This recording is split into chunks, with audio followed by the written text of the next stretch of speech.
नमस्कार दोस्तों, कैसे हो आप सब। स्वागत है आप सभी का यूट्यूब चैनल पे। दोस्तों आज की क्लास में सीखेंगे class 12 maths chapter number 5।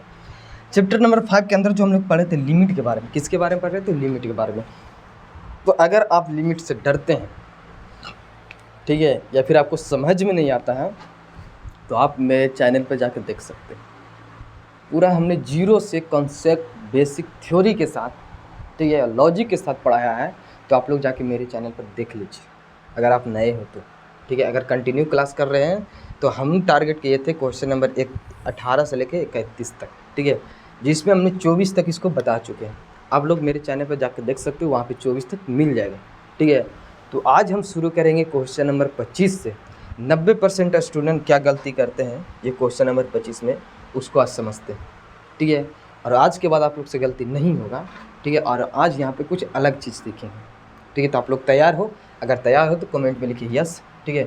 Video कैसा लगेगा ये आप लोग लास्ट में देख के बताइएगा। अभी आप नहीं बता सकते कैसा लगा, आप लोग खुद कमेंट कर दिए कि हाँ वीडियो कैसा लगा। देखिए अगर समझ में आएगा तो आप लोग सब्सक्राइब करके जाइएगा, ठीक है। देखिए ये क्वेश्चन नंबर 25 करना क्या है इसमें, पहले आप तो सवाल को समझिए, उसके बाद सवाल को बनावेला चालू कीजिए। कहता है कि एफ के संत्यता की जांच कीजिए, यानी संतत या संत्यता, कंसिस्टेंसी, कंटिन्यू, इस सब का नाम एक ही है, यानी लगातार, जिसको हम लोग बोलते हैं कि जांच कीजिए जहां एफ ऑफ एक्स निम्नलिखित प्रकार से परिभाषित है, जो कि एफ ऑफ एक्स दिया साइन एक्स माइनस के कॉस एक्स यदि एक्स इक्वल नॉट जीरो और -1 यदि एक्स इक्वल जीरो। देखिए ज़्यादा इसमें क्या है, ठीक है, से समझिए। ये बोलता है कि x के मान 0 के बराबर नहीं है। हम बोलते हैं कि x के मान 0 के बराबर नहीं है, ठीक है। तो ज़रा ध्यान से सुनिएगा कि x के मान 0 के बराबर नहीं है, तो इसका मतलब x के मान जो होगा वो 0 से छोटा भी हो सकता है या फिर 0 से बड़ा भी हो सकता है। बस x के मान 0 के बराबर नहीं होगा इस वाले में, इसमें। लेकिन इसमें 0 के बराबर माइनस पर, यहाँ पे कुछ और फंक्शन है, यहाँ पे कुछ और है, ठीक है। तो उसको देखना है कि x के मान 0 के बराबर नहीं है, तो इसका मतलब ये हुआ कि x का मान या तो 0 से छोटा होगा या फिर 0 से बराबर। इसका मतलब ये हुआ। अच्छा, आप लोग अगर नहीं समझ में आ रहा तो देखिए, अगर आप लोग से पूछे कि आप लोग क्लास 10th में नहीं हो, ठीक है, तो इसका क्या मतलब हुआ? या तो आप क्लास 10 से कम में हो या क्लास 10 से आगे हो, पीछे हो या फिर आगे, इसका मतलब यही नहीं हुआ। तो इसका कहने का मतलब x का मान 0 के बराबर नहीं है, तो हो सकता है कि x का मान 0 से छोटा हो या फिर 0 से बड़ा हो, ठीक है। अगर वो संख्या 0 से छोटा होगा तो हम यहाँ से निकालेंगे LHL, काची निकालेंगे LHL, और अगर 0 से बड़ा होगा तो निकालेंगे RHL। समझ गए कि LHL और RHL कहाँ पे निकलेगा? तो समझ गए इतना, तो ठीक है, आगे बढ़ते हैं। देखिए अब हम लोग को ये पता चल गया, ठीक है। देखिए क्या पता चला कि LHL के मान यहाँ से निकलेगा, ठीक है, LHL के मान, और RHL के मान भी यहीं से निकलेगा, यानी दोनों मान यहीं से निकलेगा। तो चलिए सबसे पहले आप RHL या फिर LHL जो भी निकाल सकते हो। देखिए LHL, ठीक है, लिमिट x टेंडिंग वर्ड्स कितना हो गया, हम 0 पर जांच कर रहे हैं तो 0 लिखिए।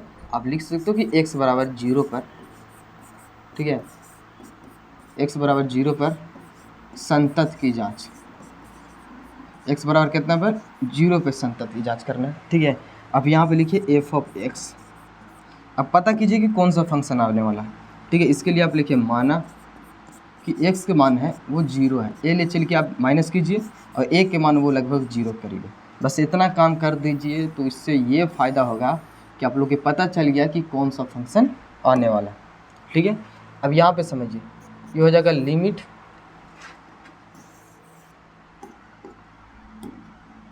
कैसे लिखेंगे, लिमिट, ठीक है, x टेंडिंग वर्ड्स हो जाएगा 0, x टेंडिंग वर्ड्स कितना आ गया 0, f ऑफ x। अब f ऑफ x की वैल्यू कौन आवेगा, पहले ये जब सुनिए कि यहाँ पे कहता है कि x का मान 0 में से कुछ घटा है, तो इसका मतलब 0 से छोटा होगा, तो 0 से छोटा यहीं पे ना आवेगा, 0 के बराबर नहीं, तो 0 से बड़ा या छोटा यहीं पे लिखिएगा। यानी कौन सा फंक्शन आने वाला, तो लिखिए साइन x माइनस में cos x, ठीक है, यही फंक्शन आवेगा। अब x का मान यहाँ से उठाइए और इसमें बैठाइए, जब x यहाँ से आवेगा तो a मान भी आवेगा, मतलब लिमिट के मान भी आवेगा। तो आप लिख सकते हो लिमिट, ठीक है, यहाँ पे हो जाएगा a टेंडिंग वर्ड्स 0। अब यहाँ पे लिखाएगा साइन x, x के जगह पर आने वाला है 0 माइनस के a, यहाँ पे माइनस का साइन है तो माइनस दीजिए।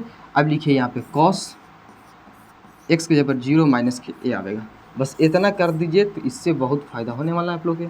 चलिए देखिए ये हो जाएगा लिमिट। अब ये लिमिट के मान मत बैठाइएगा, ठीक है, लिखिए लिमिट, ठीक है, ए टेंडिक्स बट जीरो, इसको पहले हल कर लीजिए कि ये है साइन, ठीक है, और जीरो में से कुछ घटा तो माइनस में ए बचेगा, फिर यहाँ पे माइनस कॉस, ठीक है, इसका मान कितना होगा, तो इसका मान भी माइनस होगा। देखिए इसका खेला क्या है, ये बोलता है limit x tends but sorry ए है ना, तो अब लिखिए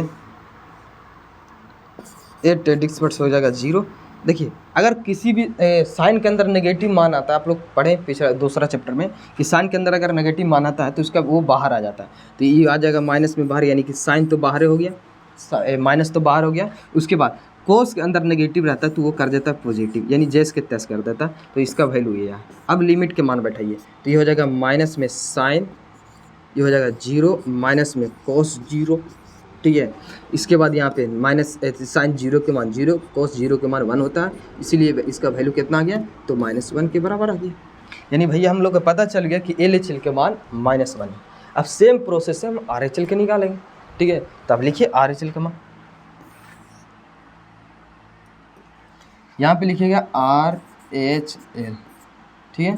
limit x tends but zero, RHL की यहाँ पे प्लस के चिन्ह दीजिए, ठीक है। तो आप लिख सकते हैं यहाँ पे एफ ऑफ एक्स, ठीक है। छोटा सा काम करना जो हर क्वेश्चन में अप्लाई कर रहे हैं, ठीक है। लिखिएगा माना एक्स के मान कितना है, जीरो है, RHL के प्लस कीजिए और ए के मान वो लगभग जीरो के करीब हुआ, बस यही काम करना है, ठीक है। अब पता इससे ये पता चल जाएगा कि दोनों में कौन सा फंक्शन तो ऊपर वाला आवेगा, ठीक है। तो आप लिख सकते हो limit x tends but zero. अब आप लोग को पता चल गया कि हमारा साइन एक्स माइनस में कॉस एक्स आने वाला है, ठीक है।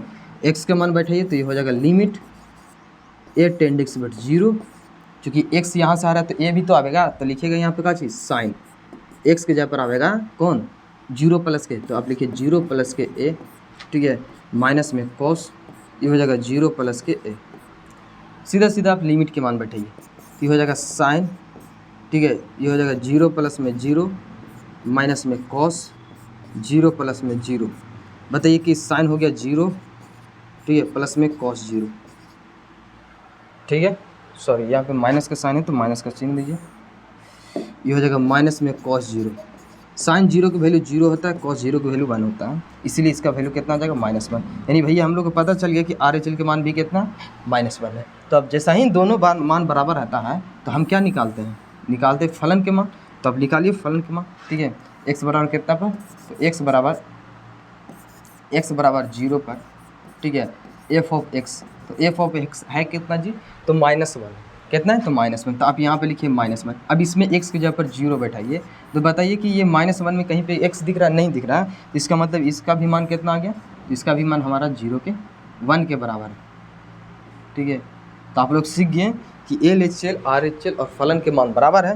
तो आप लिखिए यहाँ पे छोटा सा पॉइंट जो हर क्वेश्चन में लिखना है, लिखेंगे चूँकि LHL जो है वो बराबर दिख रहा है RHL के, और ये हो जाएगा फलन के मान के बराबर, ठीक है।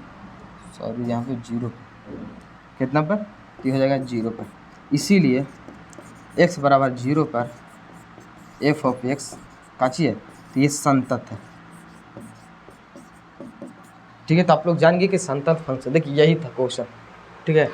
आप लोग देख सकते हो बिल्कुल आसान तरीका लॉजिक के साथ, ठीक है। अगर कहीं पे भी अभी डाउट है तो हम बोलते हैं कि आप लोग कमेंट में बता दीजिए कहाँ पे डाउट है, ठीक है।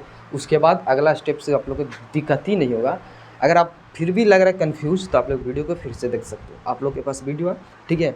और ये रहा क्वेश्चन नंबर 25, इसके बाद आता है क्वेश्चन नंबर 26। तो ये था क्वेश्चन नंबर 25। अगर वीडियो कैसा लगा आप लोग तो अब बता सकते हैं कि हाँ हमको कैसा, अगर समझ में नहीं आया तो कमेंट कीजिए। बाकी हम मिलते हैं क्वेश्चन नंबर 26 के साथ। अगर आप चैनल पर नए हो तो आप लोग सब्सक्राइब कर लीजिए, फॉलो ज़रूर कीजिए, ठीक है। और मिलते हैं नेक्स्ट वीडियो में नेक्स्ट क्वेश्चन के साथ। जय हिंद।